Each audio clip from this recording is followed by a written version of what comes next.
आपल्या लाडक्या व लाडकीचं शुभ कार्य ठरलंय, मग आजच भेट द्या सदानंद मल्टीपर्पज हॉलला। Sadanand multipurpose hall, Miraj road, Sangola. भव्य हॉल, प्रशस्त जेवण हॉल, पार्किंगची सोय, आकर्षक स्टेज, राहण्याची उत्तम सोय, फुला झाडांनी बहरलेला परिसर, सर्व शुभ कार्यासाठी भव्य व प्रशस्त हॉल। Sadanand multipurpose hall. संपर्क 7709 21 49 95। आजच भेट द्या सदानंद मल्टीपर्पज हॉल। मोहोळ तहसीलदार म्हणून 14 महिन्याचा वादग्रस्त व भ्रष्टाचारी कारभार करून पुणे जिल्ह्यातील खेड येथे वाशिल्याने बदलून गेलेले तहसीलदार प्रशांत बेडसे यांना राज्य सरकारने तडकाफडकी निलंबित केलाय।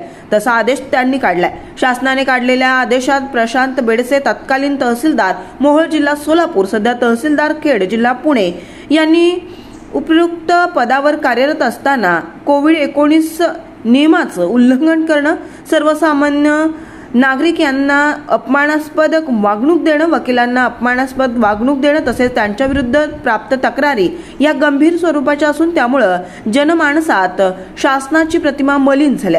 यास्तव श्री प्रशांत बेडसे तत्कालीन तहसीलदार मोहोळ जिल्हा सोलापूर यांच्या विरुद्ध महाराष्ट्र नागरी सेवा शिस्त व अपील नियम 1979 मधील नियम 8 अन्वये विभागीय चौकशीचे ज्ञापन निर्गमित करण्यात आलं असून विभागीय चौकशी करण्याच्या दृष्टीने चौकशी अधिकारी यांची नियुक्ती करण्यात आली। या पार्श्वभूमीवर श्री प्रशांत बेडसे तत्कालीन तहसीलदार मोहोळ जिल्हा सोलापूर, सध्या तहसीलदार खेड जिल्हा पुणे यांच्या विरुद्धच्या विभागीय चौकशीच्या अनुषंगाने त्यांना निलंबित करण्याचा निर्णय शासनाने घेतला।